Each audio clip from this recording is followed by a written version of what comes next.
Okay, so another little mini practice. I said 5 to 10 for the hip one. That obviously went over. So, let's figure 10 to 15. This is going to be upper body, shoulders, T-spine. So let's do this actually. You're going to start in a child's pose. So come down. If your forehead doesn't touch the ground in child's pose, prop it with a block or a blanket. I have a strap. Have a strap handy. Have some blocks handy if you have it. If you don't have a strap at home, you could use a tie. You can use a rolled up towel. That'll actually add a little bit of weight. Any kind of household item will do. So you're in child's pose. And just take a couple breaths here. Feel the rounded shape of your spine. Take the arms nice and wide. Reach out through the fingertips.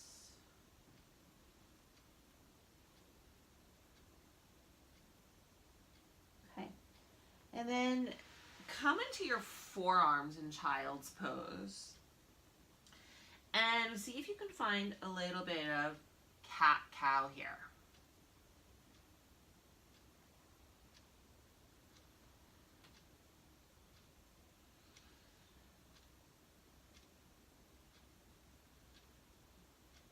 This is nice. This is really going to help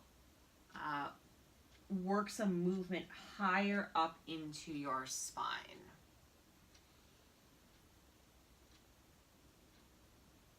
And you can do this as many times as you want. I'm going to do one more here. Okay. Then I'm going to take my right hand onto my breastbone. And I'm going to begin to turn my breastbone any amount to the right and then back towards the floor. I'm still propped up on my left forearm. Turning to the right and back to the forearm. Good, so working again, upper spine rotation, your low back, your pelvis are pretty locked into place here because of the child's pose position. Notice your breathing.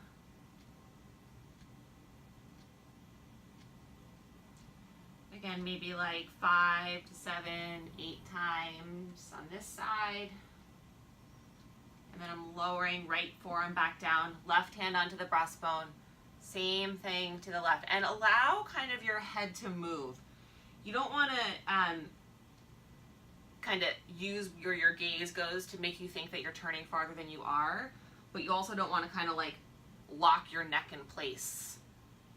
So look in the direction that you're trying to move. That generally helps the nervous system out to know where it's trying to go. It's hard to move somewhere if you can't see where you're trying to go.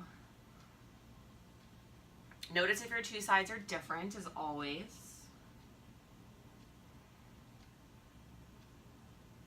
I'm going to do one more on this side.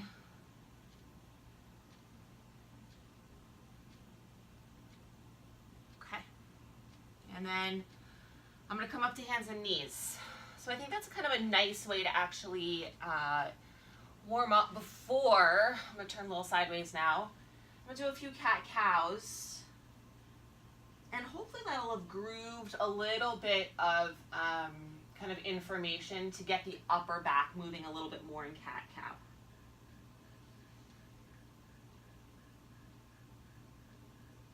Nice full breaths. You can play around with your syncing your breath with your movements. If you're feeling adventurous, you can play around kind of with your opposite breath, meaning your inhale here on the cat, exhaling on your cow.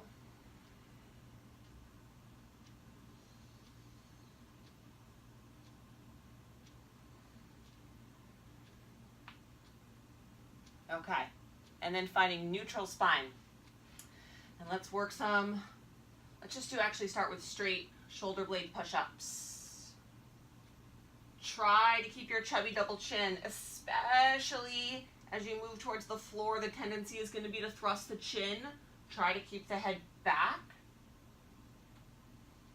Try not to get the spine involved, so you're not tipping your pelvis forward as you come down. You're not tucking it as you come up. You're just working on your shoulder blade movement. Now I realize we didn't do anything with this on the floor or the back on the floor. So just do your best here.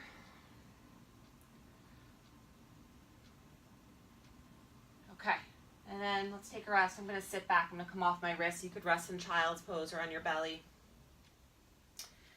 Take a couple breaths. If you're upright, you can kind of roll out your wrists, move your fingers around, shake it out. And then, let's just do this. Come back to hands and knees. Take your right hand, put it in the center, so kind of right underneath your breastbone, and just bring your left hand back behind you so it's resting on your back. And you're gonna try some one arm shoulder blade push-ups. And this is not a rotation, so as you're pushing away, you're not turning here.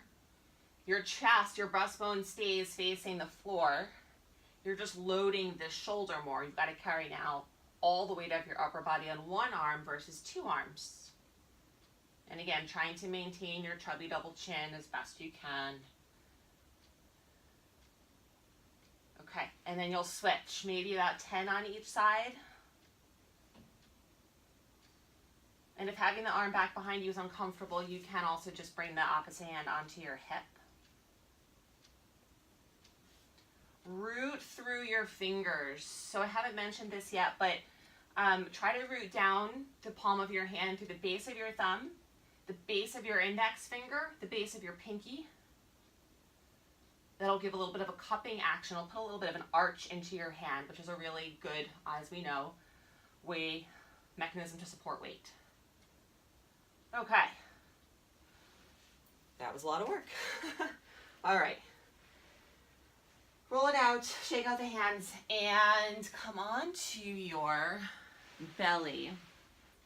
And once you come down, just take a couple breaths. I'm going to turn my head towards the camera just so you can hear me, but you can rest your forehead on the floor.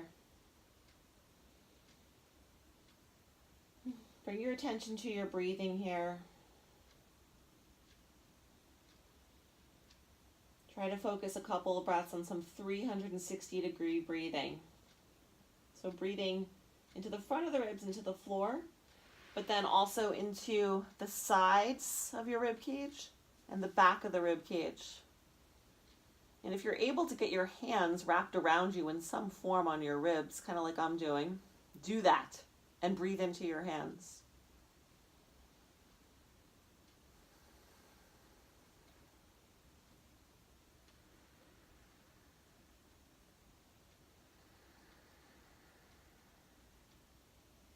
Okay, then I'm going to take the strap and I'm going to hold it between my hands. Make sure there's nothing around you that you can hit or knock into. I'm taking a nice wide grip on the strap. Forehead is down. I'm pulling the strap in half. I'm lifting up and I'm circling back behind me. And I'm keeping tension on the strap the whole time.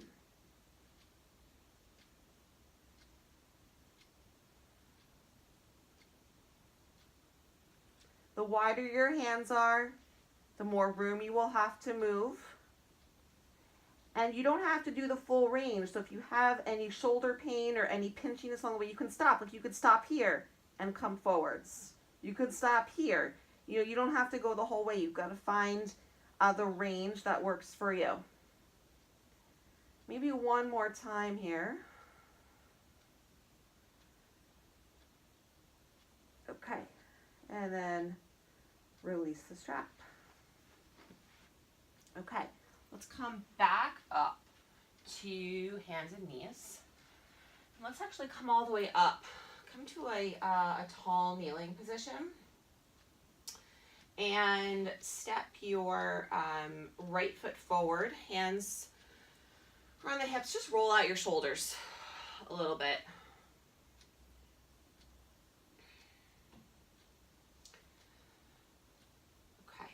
And then interlace your hands behind your head. Press the back of the head into the hands and the hands into the head and spread your elbows as wide as you can, but without thrusting forward. So ribs, front ribs stay dropping down, elbows go wide. And then start to round and curl in. Elbows draw towards each other. There's a bit of a rounding through the upper back.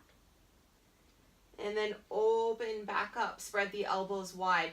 There's not really a huge arch, but if you're pressing the head and the hands together and trying to lift the breastbone at the same time and spread the elbows, you'll feel good work across your upper back. And then round the upper back, elbows together. And then lift up, elbows open. Head and hands press firmly together. 2 more times. You can get your legs a little more engaged in this by isometrically dragging them towards each other. That will also help keep your pelvis neutral and prevent your low back from getting involved in this, which is pretty important. I should have probably mentioned that right when we started the movement. Okay, lower the arms. Let's switch legs. Try to do the opposite interlace, or if you just had your hands resting, put the other hand on top. Engage through the legs, neutral pelvis, hands and head press into each other, elbows press as far back as you can without arching through the spine and thrusting the ribs. And then upper back rounds, elbows come together. So we're doing about maybe 5 on each side.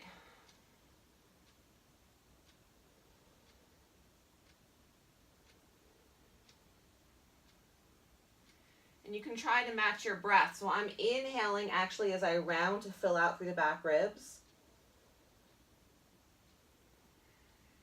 Exhaling as I open up, which will help keep my front ribs down.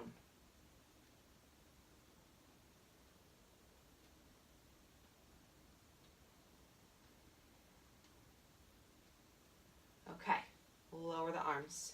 Come down. All right, let's come into a plank. Push the floor away. I'm just rocking back and forth on my toes a little bit because it feels nice on my calves. And then we'll come up into a downward dog. Push the floor away. I don't have a mat here. My hands are slipping a little bit on the carpet. Push the floor away. And then begin to drag the hands towards the feet isometrically and allow that to pull you forwards into your plank. And then isometrically push the hands forward and allow that to push you back to your downward dog. Pull the hands towards the feet. Come forward to plank. Push the hands away, back to downward dog. So you're using the action of your shoulders to move between these 2 positions. Maybe 4 or 5 times in each direction.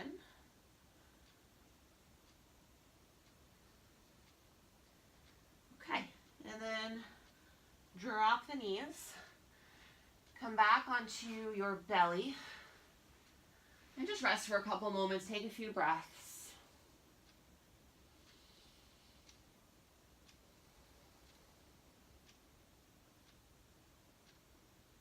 Okay, take one of your blocks and let's work some extension movement here. Forehead on the floor. Hold the block. Wrap your fingers around the block. Roll the shoulders back and keep a nice neutral position of your pelvis. So don't, again, allow the pelvis to tilt forward and let your low back help you out with this at all. Fingers are wrapped around. You're going to rip the block in half and try to lift up and lower. Ripping in half, lift and lower.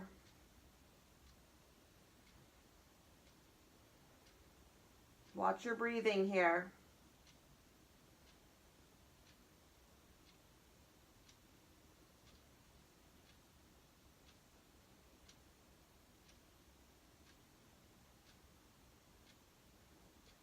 Okay, take a rest for a moment. Let the arms come down. Let the shoulders relax.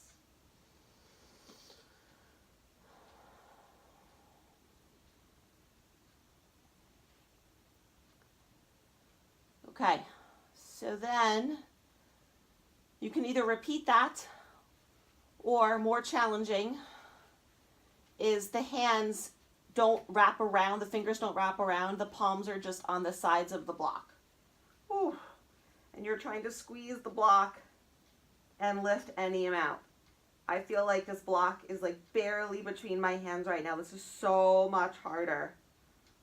I can feel a lot of work through my triceps, through the whole back of my shoulder. So I'm trying to press my hands into the block and lift. I'm sure you can see me shaking if you're taking a peek over at the camera. I'm going to try to do one more and then rest.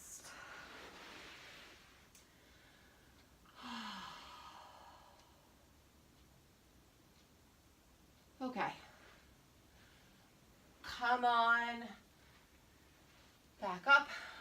And I think that's a good stopping point. I think we did a little bit of everything for a nice kind of little mini well-rounded shoulders practice. And again, you can mix it up with one of the other ones for a little bit longer, or just do this on its own for a quick little movement break in your day. Thanks.